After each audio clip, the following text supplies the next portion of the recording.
તો જૂનાગઢના ભવનાથ તળેટીમાં મહાશિવરાત્રિના પાવન અવસરને ઉજવતા ભક્તોનો ધસારો જોવા મળે છે। ત્યારે ગિરનાર તળેટીમાં ચાલી રહેલા મહાશિવરાત્રિના મેળાના બીજા દિવસે ભક્તો અને શ્રદ્ધાળુઓ મોટી સંખ્યામાં મેળાનો આનંદ માણવા તેમજ સંતોના દર્શન કરવા ઉમટી પડ્યા છે। ત્યારે શિવરાત્રિનો મેળો મિની કુંભ મેળો તરીકે પણ પ્રખ્યાત છે, જ્યાં લાખોની સંખ્યામાં શ્રદ્ધાળુઓ એકત્ર થાય છે। ત્યારે ભજન, ભોજન અને ભક્તિ સાથે ભરાયેલા આ મેળામાં લોકો આધ્યાત્મિક ધન્યતા અનુભવે છે।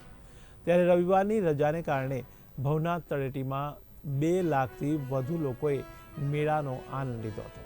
ત્યારે મેળામાં આવતા ભક્તો માટે જિલ્લા વહીવટીતંત્ર અને પોલીસ દ્વારા પૂરતી વ્યવસ્થા કરવામાં આવી હતી।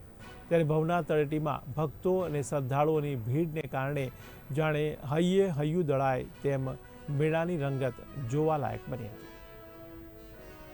આજે ભવનાથ મેળાનો બીજો દિવસ છે, તો આપ સૌ જોઈ શકો છો કે ભાવિ ભક્તો, શ્રદ્ધાળુઓ આજે મોટી સંખ્યામાં પધારેલા છે અને જગ્યા જગ્યા ઉપર સરસ મજાનું ઉતારા છે। પાર્કિંગની વ્યવસ્થા બહુ સારામાં સારી કરવામાં આવી છે।